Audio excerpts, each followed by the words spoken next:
How to see your age group on Roblox on Windows 11. This tutorial shows you how to check which age category your account currently falls under.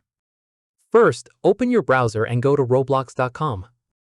After that, sign in to your Roblox account.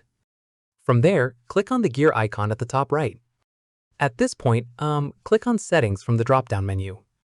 In the next step, click on the Account Info tab.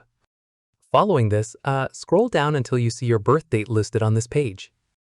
Once done, look just above it, since your age group is displayed right there. From here, this shows exactly which category your account currently falls under, based on your birth date on file. At this stage, keep in mind this age group affects several settings across the platform, like chat permissions and certain content visibility. Keep in mind, if this age group looks incorrect, double-check that your birth date is entered correctly, since it's calculated directly from that information. Finally, exit back to your account once you've confirmed your current age group.